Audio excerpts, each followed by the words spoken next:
உலக கொசு தினம் ஆகஸ்ட் 20ஆம் தேதி கடைப்பிடிக்கப்படுகிறது.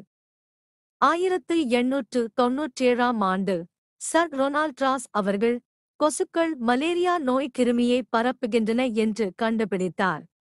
அவருடைய கண்டுபிடிப்பை நினைவூட்டும் நாளாக இது கொண்டாடப்படுகிறது.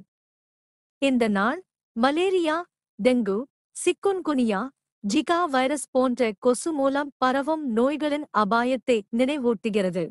இன்றைய காலத்தில் கொசுக்கள் சுகாதார பிரச்சினை மட்டுமல்ல, அவை ஒரு காலநிலை மாற்ற பிரச்சினையும் ஆகின்றன. உதாரணமாக, கடும் மழை மற்றும் வெள்ளத்துக்குப் பிறகு தேங்கி நிற்கும் நீர் கொசுக்கள் பெருகுவதற்கு சிறந்த இடமாகிறது. அதே நேரத்தில் அதிக வெப்பமும் ஈரப்பதமும் கொசுக்கள் வேகமாக பெருகி நோய்களை எளிதில் பரப்ப வழிவகுக்கின்றன. இவ்வாறு காலநிலை மாற்றம் உலகளவில் கொசுக்களால் ஏற்படும் நோய்களின் பாதிப்பை அதிகரிக்கிறது.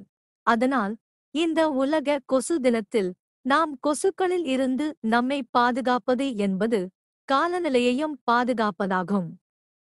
மாசு குறைத்தல், இயற்கையான வாழ்க்கை முறைகளை தேர்ந்தெடுத்தல், மேலும் சுற்றுச்சூழலை சுத்தமாக வைத்தல், தேங்கிய நீரை அகற்றுதல் போன்றவற்றின் மூலம் கொசுக்களின் பெருக்கத்தை கட்டுப்படுத்தலாம்.